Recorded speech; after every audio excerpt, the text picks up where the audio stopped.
जय भोलेनाथ प्यारे भक्तों, आप सभी भगवान शिव की छत्र छाया में सुखी संपन्न रहें, हम यही कामना करते हैं। भक्तों, भगवान शिव का अर्धनारीश्वर स्वरूप आज जिसकी हम चर्चा करेंगे, जिसकी कथा हम आपके लिए लेकर आए हैं, ये स्वरूप मेरे पसंदीदा विषयों में से एक है, क्योंकि ये केवल एक रूप नहीं बल्कि जीवन का सबसे बड़ा दर्शन है। ये बताता है कि पुरुष और स्त्री एक दूसरे के विरोधी नहीं बल्कि एक दूसरे के पूरक हैं। यदि आप भी मेरी इस बात से सहमत हैं तो कमेंट में ज़रूर बताइएगा। आइए इस कथा का विस्तृत संवाद जो हमने तैयार किया है उसका आनंद लें। भक्तों, आज हम उस स्वरूप की चर्चा करेंगे जो ये सिद्ध करता है कि यह ब्रह्मांड अधूरा है यदि इसमें शक्ति का समावेश न हो। हम बात कर रहे हैं अर्धनारीश्वर स्वरूप की, आधे शिव और आधी शक्ति।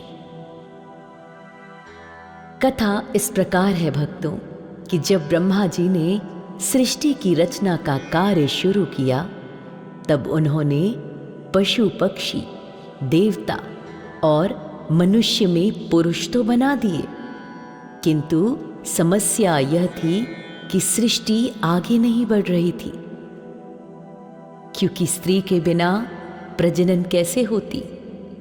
प्रजनन की प्रक्रिया शुरू ही नहीं हुई क्योंकि केवल पुरुष तत्व मौजूद था। ब्रह्मा जी अत्यंत चिंतित हो गए।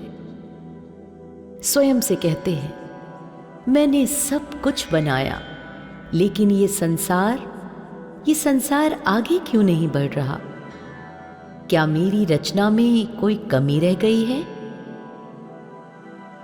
बहुत सोचने विचारने के बाद स्वयं से कहते हैं, मुझे महादेव की शरण में जाना होगा। ब्रह्मा जी ने शिव जी की घोर तपस्या की और उनकी तपस्या से प्रसन्न होकर भोलेनाथ शिव शंभु प्रकट हुए। जब ब्रह्मा जी ने अपनी समस्या महादेव को बताई तब भोलेनाथ ने उन्हें समझाया कि बिना शक्ति के शिव भी शव के समान है।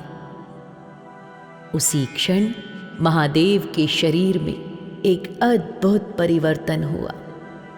उनका दायां भाग पुरुष तत्व यानी शिव तत्व बना और बायां भाग स्त्री तत्व यानी शक्ति स्वरूपा पार्वती के रूप में परिवर्तित हो गया। ब्रह्मा जी आश्चर्य से महादेव की ओर देखते हैं और कहते हैं, हे महादेव, ये कैसा अद्भुत दृश्य है। एक ही देह में पुरुष का बल और स्त्री की कोमलता, एक ही शरीर में वैराग्य और ममता का संगम। शिव जी मुस्कुराते हुए बोले, ब्रह्मा जी, ये मेरा अर्धनारीश्वर स्वरूप है। यह संकेत है कि संसार में पुरुष और स्त्री का महत्व समान है। मेरे इस स्वरूप से आप नारी तत्व को अलग कीजिए ताकि सृष्टि का विस्तार हो सके।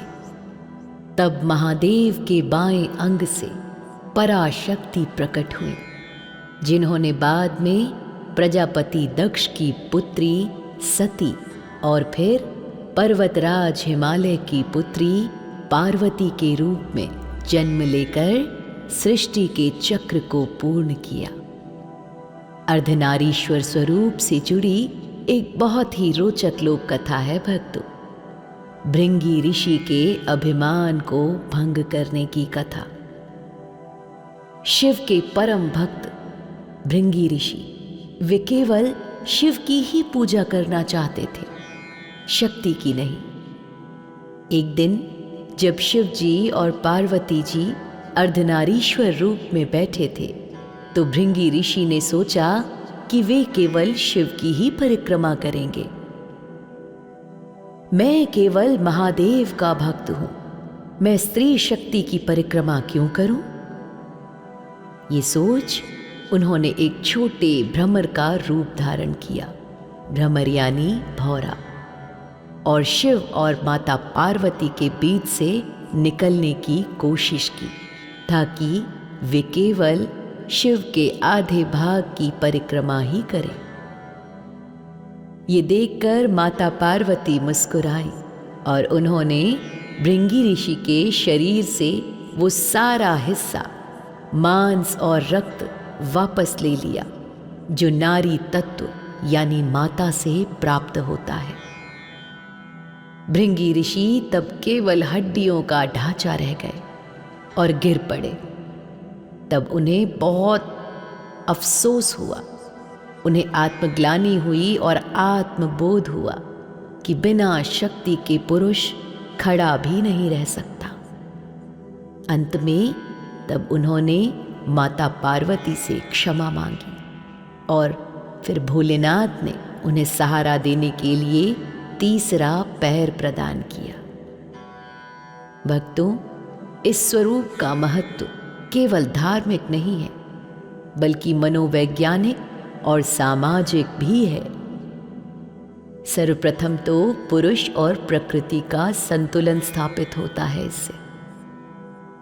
शिव चेतना रूपी पुरुष तत्व है और माता पार्वती ऊर्जा रूपी प्रकृति है।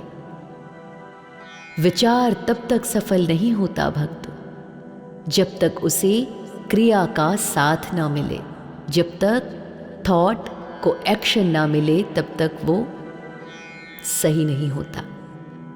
अर्धनारीश्वर स्वरूप भी हमें ये सिखाता है कि मानसिक रूप से हर इंसान के भीतर पुरुषोचित साहस और स्त्रियों जैसी संवेदनशीलता दोनों ही होनी चाहिए।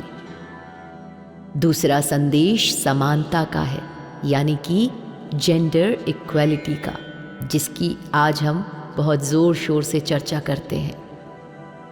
आज से हजारों वर्ष पहले ही हमारे शास्त्रों ने अर्धनारीश्वर के माध्यम से ये संदेश दिया था भक्तों कि स्त्री और पुरुष में कोई छोटा या बड़ा नहीं है।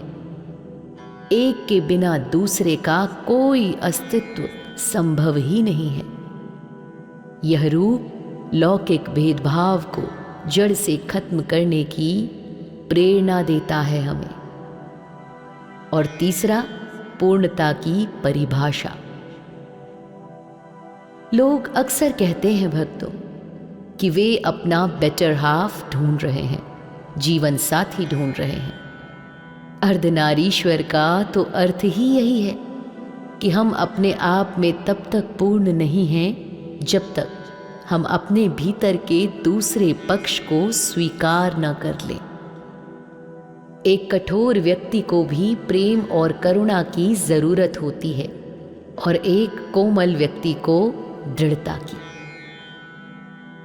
गृहस्थ जीवन का आदर्श ये स्वरूप हमें दिखाता है, बताता है कि पति और पत्नी दो अलग व्यक्ति नहीं अपितु एक ही इकाई के दो हिस्से हैं।